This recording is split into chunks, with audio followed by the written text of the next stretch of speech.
We all know he has the ability to shoot and make threes. So I always love diving into the mental part of the game. So dive there for us into Ben Simmons' head on why he hasn't taken the threes. And now that he made one, will that open him up to take more, or do you think he'll still be hesitant?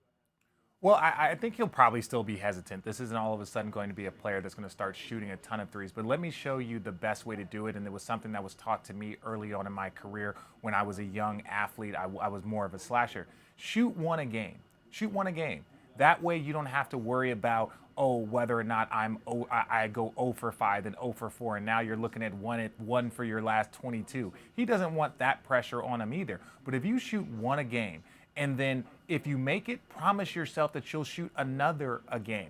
And so that's how you start to build confidence. You start to see the ball go through the hoop. You do it very incrementally. You don't want to all of a sudden become a three-point shooter, because that's not where he's probably going to be most effective, and he's not going to be most effective, matter of fact. So I just think the progression for him is like, all right, once a game, I'm going to shoot 1 3, no matter what the situation is. And I think if he does that, he can grow into having a little bit more confidence from that line.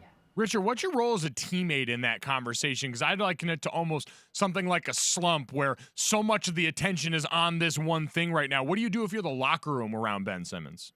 Well, you understand that Ben Simmons making threes, yes, that would be a great weapon for your team, but that's not what he does. I go back to Dirk Nowitzki. He was a 7-foot three-point shooter, and everyone was like, why doesn't he post up? Why doesn't he bang people down low? He's 7 feet tall. Well, that's not who he is. That's not what's going to make him great. Now, if that's something that he can add to his arsenal, awesome. But Dirk Nowitzki was never going to beat you up as a 7-footer, and I think it's the same for Ben Simmons. He's never just going to be the guy that beats you from 3, because that's not who he is. That's not what he does well. He's one of the best defenders in the league. He is a triple-double machine. He is a post-up problem. So there's so many positive things about his game that we don't need to just focus on the three-point just because that's what's popular in the NBA right now.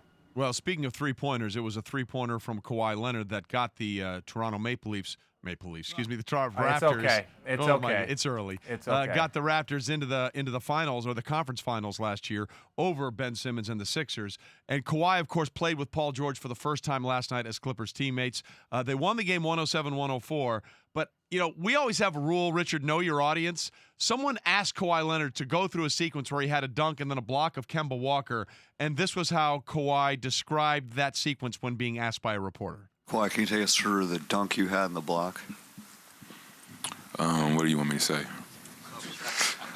Whatever you want to say. It's just more of just the build-up leading into that play, what you were seeing, and your thought process with everything.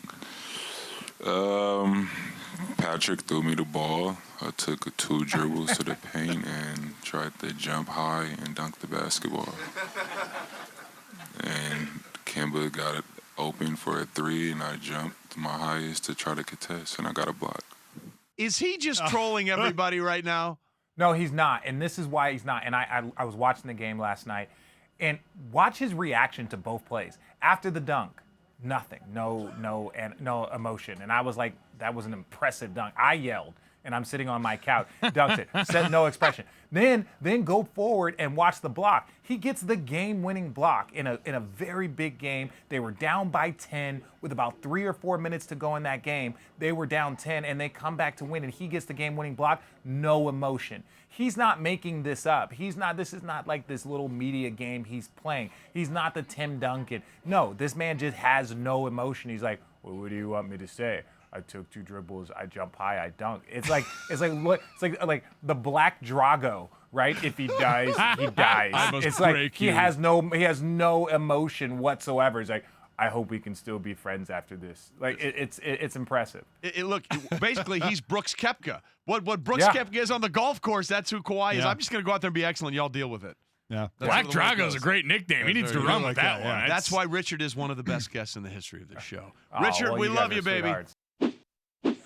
Thanks so much for watching ESPN on YouTube. For more sports analysis and highlights, download the ESPN app. And for live streaming and premium content, subscribe to ESPN+.